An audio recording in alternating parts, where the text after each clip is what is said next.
Hello there, you're watching Nightline. I'm Anita. The top stories. GEG Bill. PSSC recommends several major changes ahead of Thursday tabling. And no state polls in PH-led states if GE15 held soon.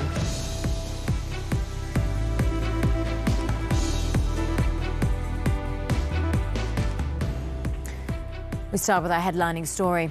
Yang di-Pertuan Agong Al-Sultan Abdullah Riayatuddin Al-Mustafa Billah Shah granted an audience to Speaker of Turkish Parliament, Professor Dr. Mustafa Sentop, at Istana Negara in the federal capital.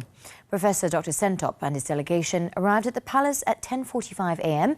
and were welcomed by Dewan Rakyat Speaker Tan Sri Azhar Azizan Harun. Also present were Turkish Ambassador to Malaysia, Emir Salim Yüksel, Kuala Nurus Member of Parliament, Datuk Muhammad Khairuddin Aman Razali, Julau MP, Datuk Larry Sun alias Larry Seng Wei Shen, and Sandakan MP Vivian Wong She Yi. The audience, which lasted almost half an hour, was part of Professor Dr. Sentop's programs during his three-day official visit to Malaysia, which began on Monday. The Turkish Parliament Speaker and his delegation had earlier visited the International Islamic University of Malaysia, IIUM, in Gombak.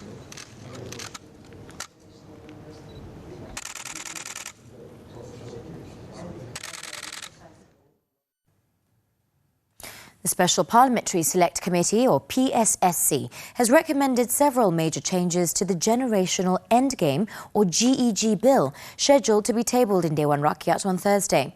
Among them is the removal of the proposed clause to make it an offence for those born after January 1st, 2007 to be in possession of cigarettes or related tobacco products. The PSSC, in a statement on Wednesday, said the committee also pushed for the power of authorities to enter into private homes to enforce the proposed law to be taken away. However, it would still be an offence for youths born after the period to be caught smoking cigarettes or vaping. The PSSC also recommended that enforcement of the proposed law is deferred for a period of 3 years to allow for education and awareness programs to be first put in place. As for penalties, the PSSC agreed with views that the initially proposed fine of 5,000 ringgit to be reduced to 500 ringgit.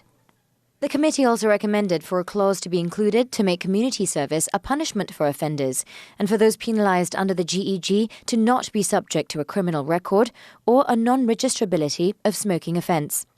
The PSSC also agreed with legal experts that the GEG was not against the federal constitution with regard to the definition of one's right to exercise personal liberties.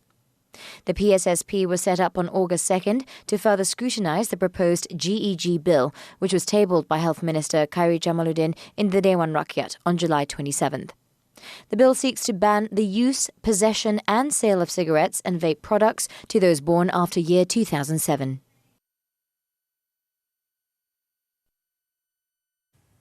In the meantime, Khairi Jamaluddin stressed that the Tobacco Products and Smoking Control Bill 2022 will help consumers from the B40 group and hardcore poor the most.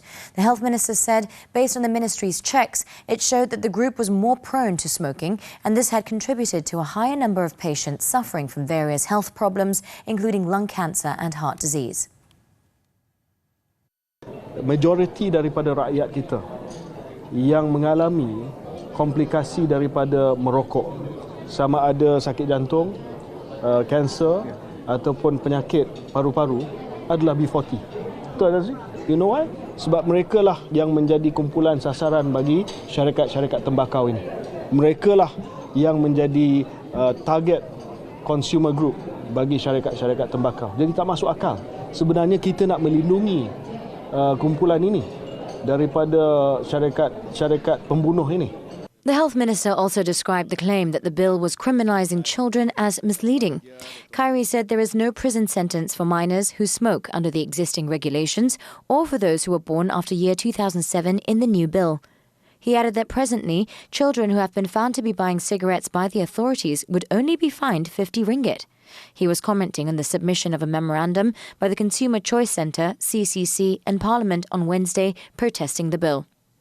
The memorandum described the bill as containing large enforcement powers, such as criminalising children and affecting the poor.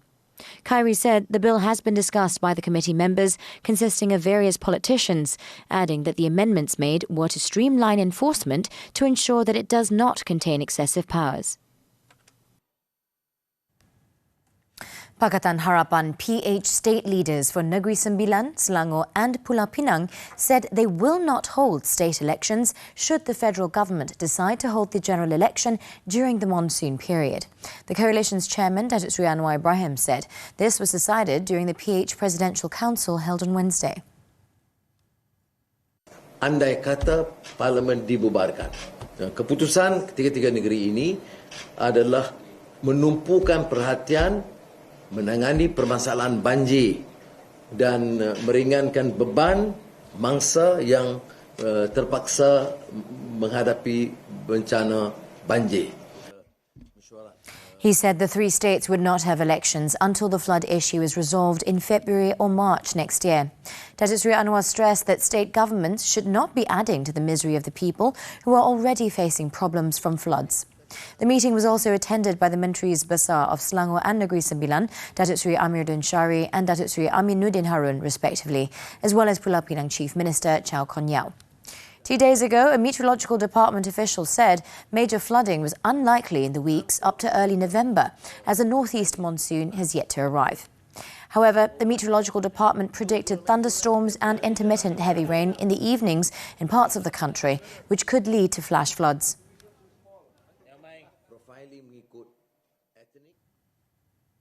The Supply Bill 2023, which will pave way for the 2023 budget, was tabled for first reading in the morning session of the Dewan Rakyat on Wednesday.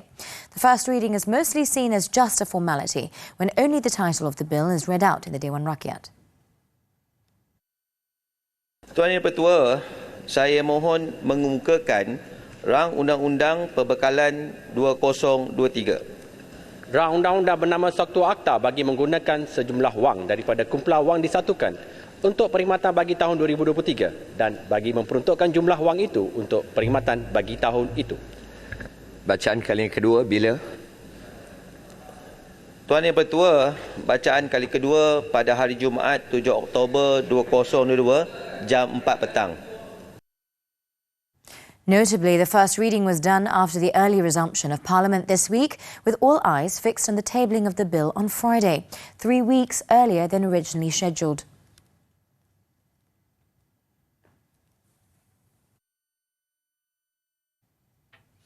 Also at the Dewan Rakyat, Datuk Shahar said the government will conduct an audit process on white elephant projects to be made as a guide for future projects.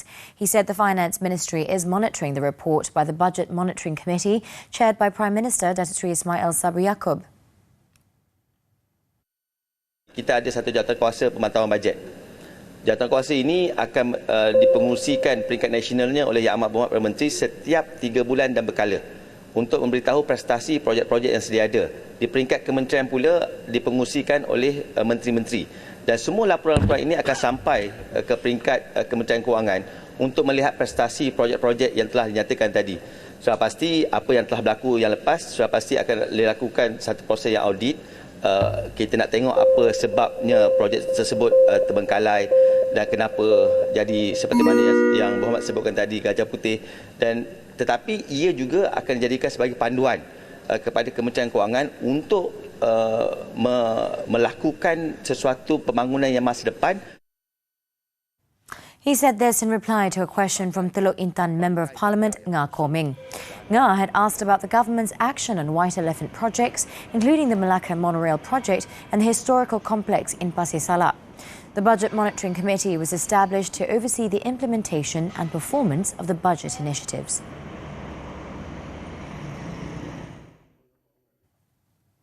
Malaysia retained its seat as Council State under Part 3 of the International Civil Aviation Organisation ICAO Council for the 2022 to 2025 term during the 41st session of the Triennial Assembly in Montreal, Canada on Tuesday.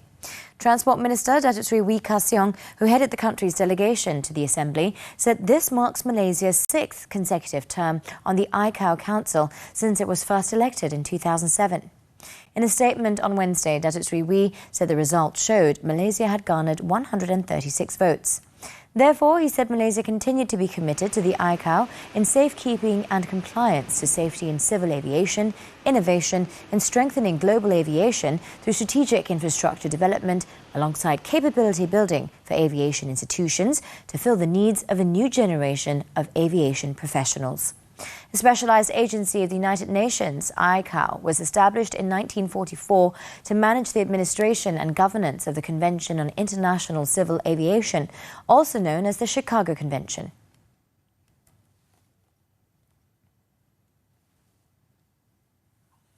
"99 Pingat Jasa Malaysia, or PJM, were awarded to British military veterans in London on Tuesday. The service medal recognises their sacrifice and cooperation in upholding national peace after independence during the period of first emergency and confrontation. Here's Haliza Hashim's report from London. Haliza. The PGM medals were presented by the Malaysian High Commissioner to the UK, Datuk Zakri Jaafar, in cooperation with the Malaysian Defence Office in London. This year's list of 99 medal recipients was approved by the Ministry of Defence for applications made in 2021. Some recipients were represented by family members. PGM is awarded to members of the Commonwealth Forces from the United Kingdom, Nepal, Australia, Fiji, India and New Zealand who served in the Federation of Malaya or Malaysia between 31st of August 1957 to 12th of August 1966. I feel very happy, I feel very proud. And when I was in Malaysia in 61, 62, in Minden Barracks, Penang, I was with the 1st Battalion, the Green Jackets. And you can see the sense of pride that these guys have shown today. It's wonderful to see, and it's just really important that we mark that and we respect the service and the sacrifice of those men and women who served. It may have been 50 or even 60 years ago, but it's really important to remember and to recognise that service. Since 2004, more than 25,000 medals have been awarded to British and Commonwealth veterans, including Gurkha soldiers who served during the first emergency and confrontation period. All PGM applications are processed by the Malaysian Defence Office in London and certified by the National Malaya and Borneo Veterans Association and the Ex-British Gurkha Association. Haliza Hashim, TV3, London. We're back with news on the foreign front. Authorities in Thailand warned on Wednesday of possible serious flooding in the capital and other parts of the central region from heavy seasonal rainfall expected through the rest of the week. The disaster agency continued to forecast heavy monsoon rains in many parts of the country, as authorities warned that Bangkok and other provinces along the Chao Phraya River could face more severe threats as the volume of water flowing from upstream is more than that can be contained in the river and dams. It was reported that at least 4 of the country's major dams are over capacity and many more are approaching the critical level. In order to control the overflow, authorities are forced to release water, normally into rivers, which then raises their levels further. Hence, officials are taking several measures to cope with the flooding, including placing sandbags along riverbanks, preparing water pumps at drainage tunnels and having military trucks on standby to transport commuters.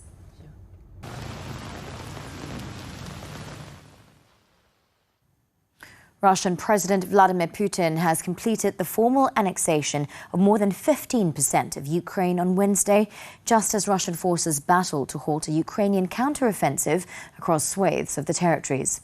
In the biggest expansion of Russian territory in at least half a century, Putin has signed 4 federal constitutional laws on the entry of the Donetsk and Lugansk People's Republics, Zaporizhzhia and Kherson regions into the Russian Federation. Meanwhile, the European Union on Wednesday has agreed to a new round of sanctions against Russia after its annexation of the 4 regions in Ukraine. The latest package, the 8th since Russia's invasion in February, is now going through a final approval procedure, which, if no objections emerge, will be published and come into effect on Thursday. The details of the sanctions package were not given, but potential measures over the past few days have focused on seeking to impose a price cap on Russian oil transported around the world.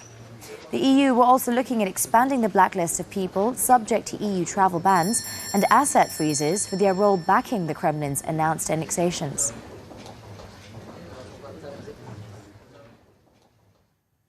At least 25 people were killed after a bus plunged into a 500-metre gorge in the northern Indian state of Uttarakhand late on Tuesday.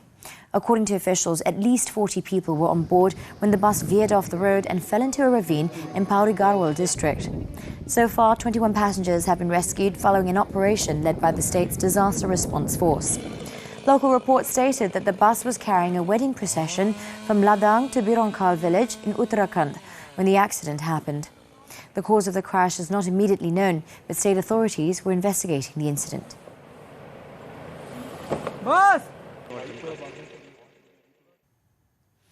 In other news, chess player Hans Niemann was likely to have cheated in more than 100 online games when world champion Magnus Carlsen accused the 19-year-old American grandmaster of cheating and refused to play against him last month. According to an investigation by Chess.com, it was likely that Niemann had cheated much more often than he had acknowledged. It found Niemann received likely illegal assistance in more games than he has previously disclosed, some with prize money at stake. However, the investigation found no evidence that Niemann had cheated against Carlsen or any other over-the-board or in-person games. The scandal began earlier this month after Carlsen, considered by many to be the greatest player of all time, was defeated by Niemann at the Sinkerfields Cup in a major upset.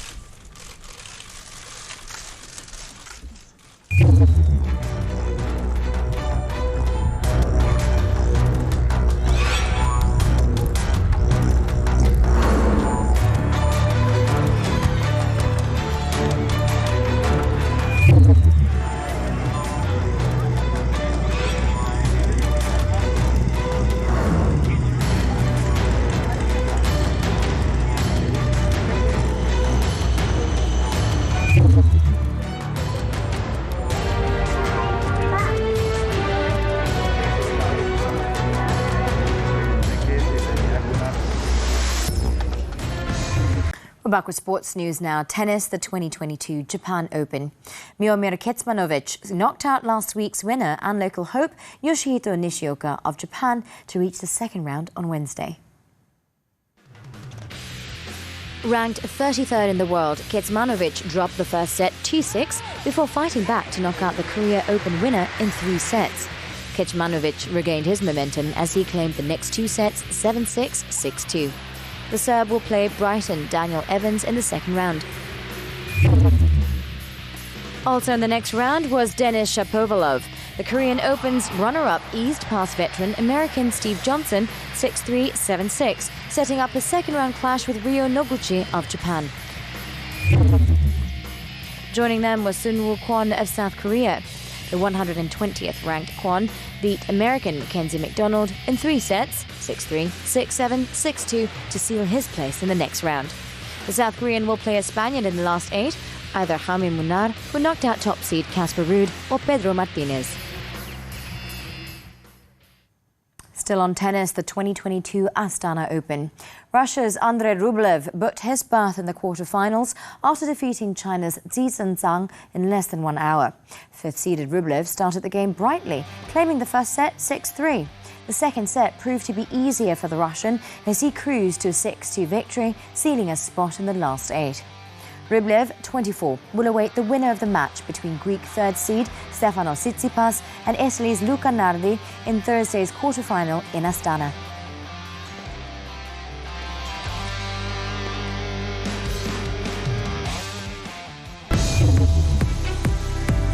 Still to come on Nightline, 20 armed forces personnel nabbed for piracy. Don't go away.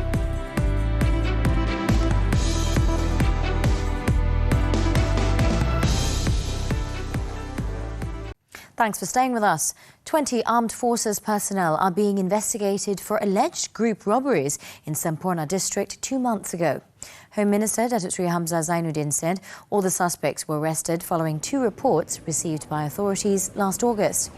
According to a written answer given by the Home Ministry in Parliament, the robberies were said to have occurred in waters off Pulau Siamil in Semporna. The ministry stated that both cases were being investigated under the Penal Code for group robbery. The 20 were allowed bail on September 25th and are still being investigated.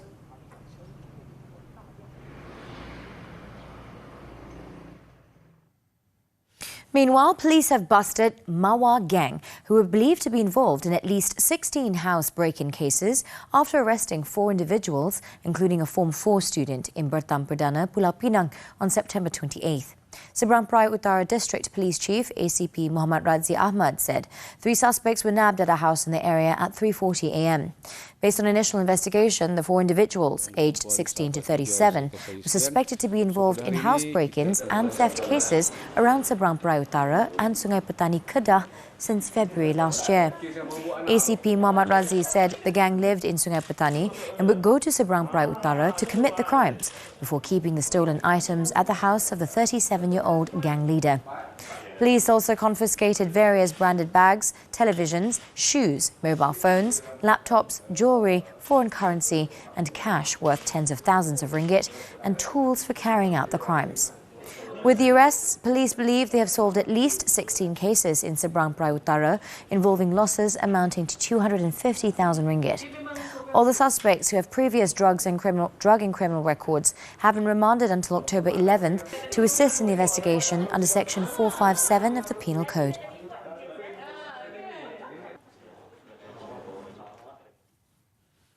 The Inland Revenue Board, IRB, has withdrawn its appeal, which was filed at the Court of Appeal, over a suit filed against Nuriana Najwa, the daughter of former Prime Minister Datuk Seri Muhammad Najib Tun Razak, to recover 10.3 million ringgit in unpaid income tax. Nuriana Najwa's lawyer, Wee Yong Kang, said the IRB filed its notice of discontinuance of the appeal last Monday. The IRB's appeal was scheduled to be heard on Wednesday. It was appealing against the August 26, 2020 decision of the Shah Alam High Court in dismissing its application to obtain a summary judgment against Nuriana to recover 10.3 million ringgit in unpaid income tax. On July 24, 2019, the Malaysian government, through the IRB, filed a writ of summons in the High Court, naming Nuriana as the defendant. According to the IRB's statement of claim, Nuriana failed to submit the individual income tax return forms to the IRB for the assessment year from 2011 to 2017.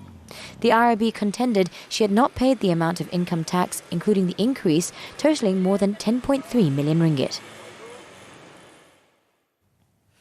Over in Perak, 2 directors and a manager were each fined 175,950 ringgit and default 2 years jail by the Ipoh Sessions Court on Wednesday. They were charged on 4 counts of trading 17,595 pairs of imitation branded shoes and slippers 3 years ago. Judge Norashim Khalid meted out the fine on 50-year-old Yap Yin Kiat, 40-year-old San Hai Sia, and manager 60-year-old Yap Kian Singh after finding them guilty on all the charges.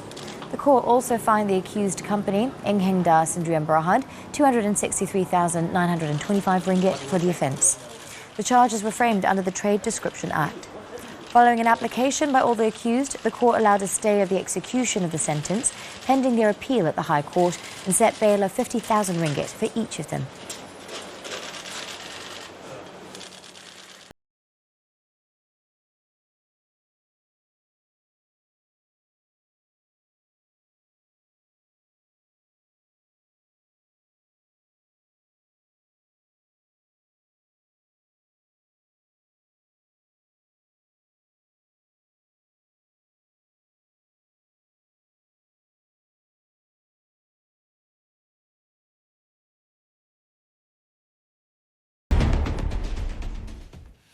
That wraps up Nightline this time around. And before we leave, let's take a look as Thai villagers held a boat race outside flooded homes to cheer up the neighbourhood amid the rain onslaught. With that, I'm Anita. Thank you for watching and be well, Malaysia.